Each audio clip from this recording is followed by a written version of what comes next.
চলো পাবন। আমি ভাবছিলাম এত সকালে যাওয়াটা। না না, তাড়াতাড়ি যাওয়াই ভালো। গতবার সে মনে নেই 9টায় গেলাম, আর রাজাবাবু 8:40 গাড়িতে নাকি বেরিয়ে গেলেন। প্রথম গাড়ি 7:30। এখন কটা বাজে? 6:50। তাড়াতাড়ি চলো হে। হ্যাঁ ঠিক আছে, চলো চলো। জগা, এই জগা, একটু সামলে নিস বাবা।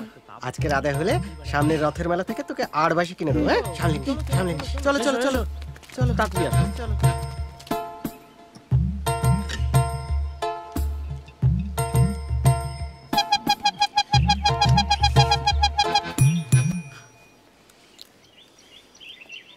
ও মাই গড, এত হর্ন বাজানোর কি আছে? তোমাদের নিয়ে না সকাল সকাল রওনা দেওয়া প্রায় অসম্ভব, জাস্ট ইম্পসিবল। আর কত সকাল সকাল রওনা দেয় মানুষ? সারাদিন জার্নি হবে, একটু ঘুমিয়ে নিতে হবে না? হ্যাঁ, তুমি ঘুমোবে আর ওইদিকে চৌধুরী দান মেরে দিয়ে বেরিয়ে যাবে। চেনো না তো ওকে? এই দেখো, মেয়েটাকে রেখেই রওনা দেবে নাকি? ও তাড়াতাড়ি করতে বলো না। এই ছন্দা, কত বলছে? কি কথা বলছে? জলপাইগুড়ি গেলে যে কত দর বলছে মারবাড়ি। বাড়ি দেখতেই রাজি হলো না, আর তোর আমার ব্যাগটা দে তো একটু।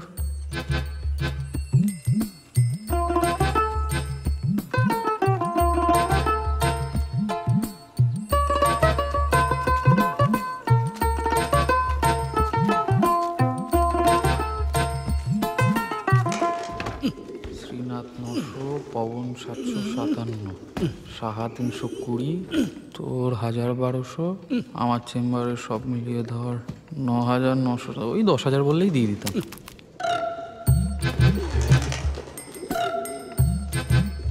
10,000-এ দিয়ে দিতে? 10,000 দিচ্ছে কে? আজ অব্দি বাড়ি দেখাতেই কাউকে আনতে পারলাম না। 7 বিঘে বাগান, 2 মহলা বাড়ি। আরে হ্যাঁ হ্যাঁ, জানি জানি। 7 বিঘা বাগান, তার 6 বিঘা আগাছা, 2 মহলা বাড়ি, তার 2টো ঘর বাসযোগ্য, একটা রাজপ্রাসাদ, তার চতুর্দিক খাকা করছে। বাজার 2 মাইল, স্টেশন 3 মাইল, ডাক্তার ডাকতে গেলে রেলগাড়ি চড়তে হয়। যে কিনবে তার কাছে এটা একটা বড় ভুতুরে বাড়ি ছাড়া কি? হ্যাঁ, যাকে ছেড়ে দেওয়ার কথা, আমি চা করে আনি। চা আছে? বাহ, তো ভয় চাইতেই পারিনি এতক্ষণ। থাকবে না কেন? কাল সাহা শ্রীনাথের দোকান থেকে সব আনিয়ে রেখেছি। শুধু পবনের দোকানে যেতে পারিনি তো সিগারেট টানা হয়। দিল? দেবে না কেন? শুধু মনোহরদা,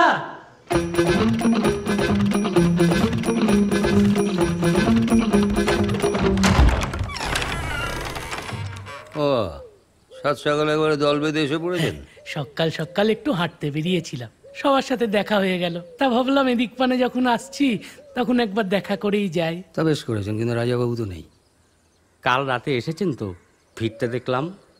মানে জেগে নেই, ঘুমোচ্ছে। আসুন, চা করে নিয়ে তুলছি। সাজা